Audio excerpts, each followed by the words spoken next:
کھیتوں میں جاؤ.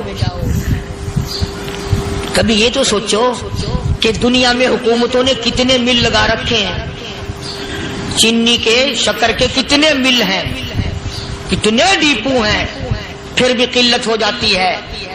اور یہ اللہ میاں نے کتنا میٹھا کیلے میں, سنترے میں, مالٹے میں, انگور میں, سیب میں. کبھی یہ بھی سنا کہ اللہ میاں کا شوگر مل فلاں علاقے میں لگا ہوا ہے؟ کبھی یہ تو دیکھو کہ یہ قدرت کاملہ کے سوا اور کون پیدا کر رہا ہے.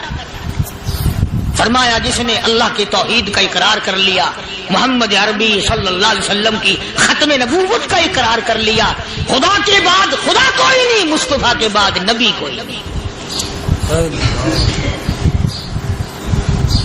پھر قرآن نے شرط لگائی ثم استقاموا, پھر اس پر جمع رہے, ڈٹا رہے. یوں نہیں کہ کبھی ادھر لڑک گیا کبھی ادھر لڑک گیا. لوگ تو بدل جاتے ہیں,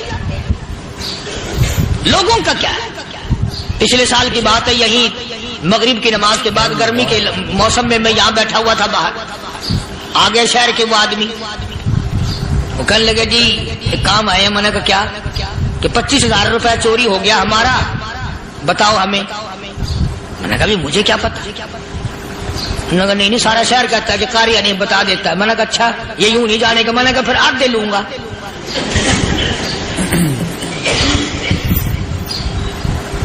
25,000 گم ہوئے ہیں نا, 12.5 میرے 12.5 تمہارے. کہنے ہیں دیکھو نا جی بال بچے چھوٹے چھوٹے غریب بچے ہیں جن کے وہ پیسے ہیں. میں نے کہا اچھا میں بادشاہ لگا ہوا ہوں.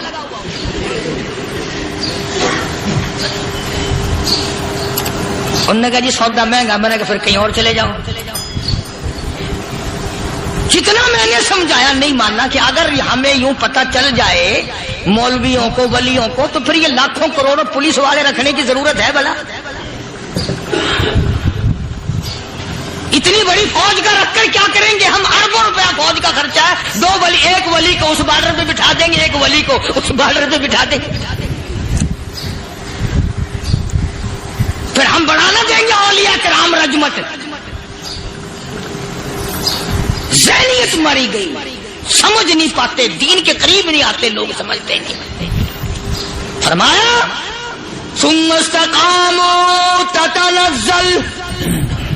تتنزل علیہم الملائکۃ الا تخافوا ولا تحزنوا وابشروا بالجنہ التی کنتم توعدون.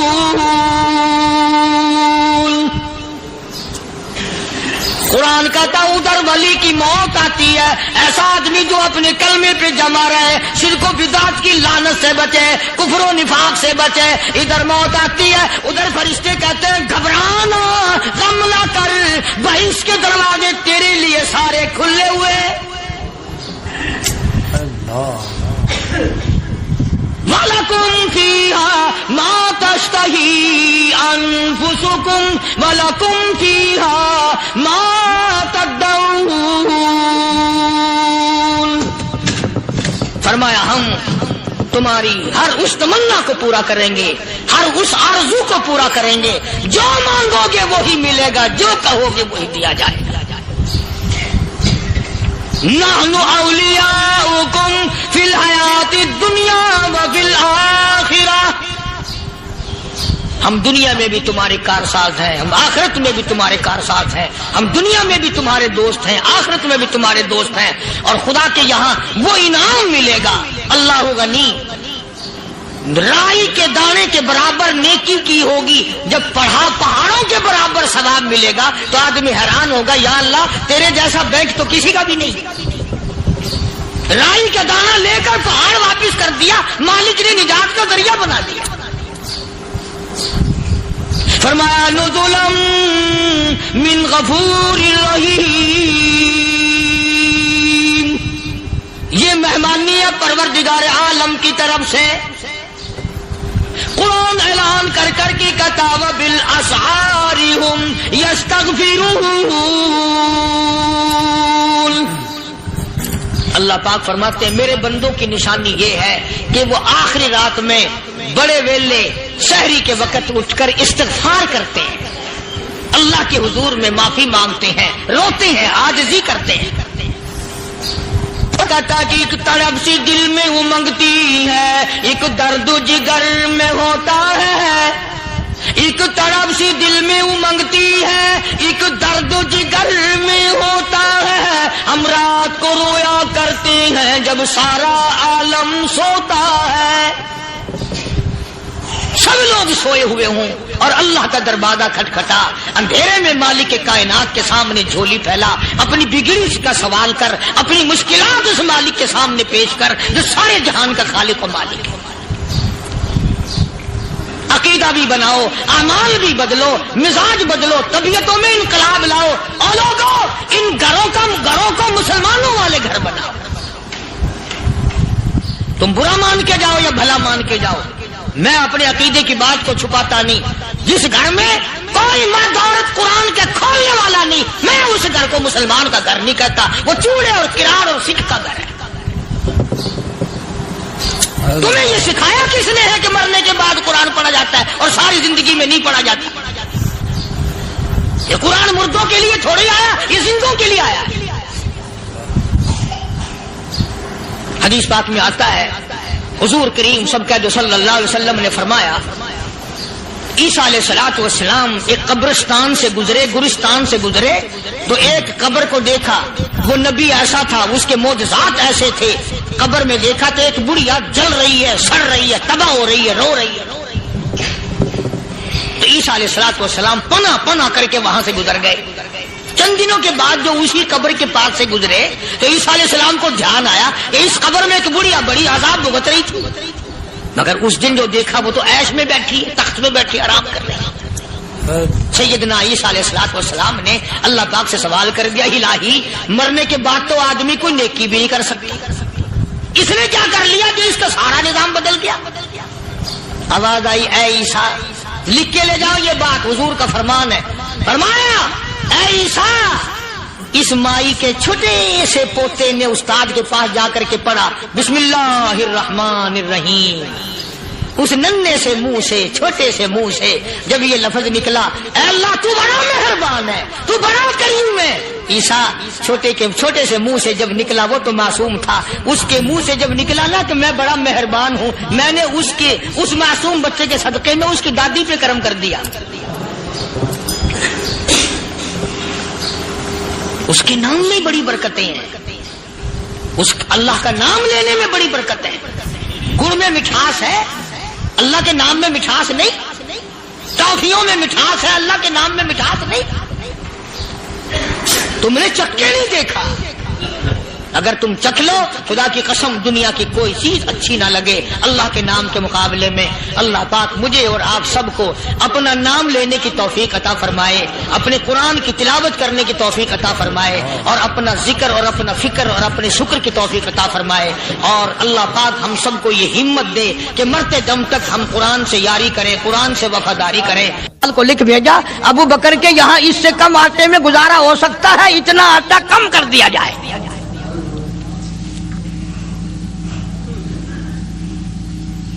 تم کیا جانو ابو بکر کون ہے؟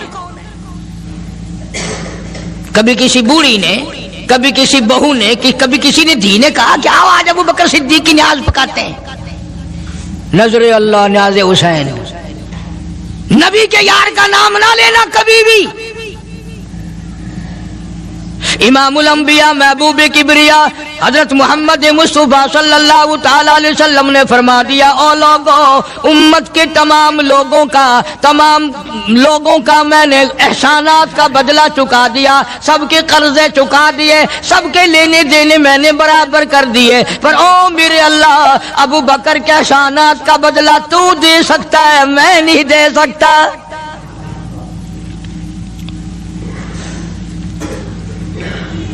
سارا گھرانہ بڑا عجیب ہے، گھر کا گھر بڑا عجیب ہے. ہجرت فرما کر تشریف لے گئے نبی کریم سب کا جو صلی اللہ علیہ وسلم کی ذات اقدس کے ساتھ تشریف لے گئے. صدیق اکبر کا والد زندہ ہے، ابو قحافہ بوڑھا ہے، آنکھوں سے نابینا ہے، ابھی ایمان نہیں لایا ہجرت والی رات تک، بعد میں لایا ہے.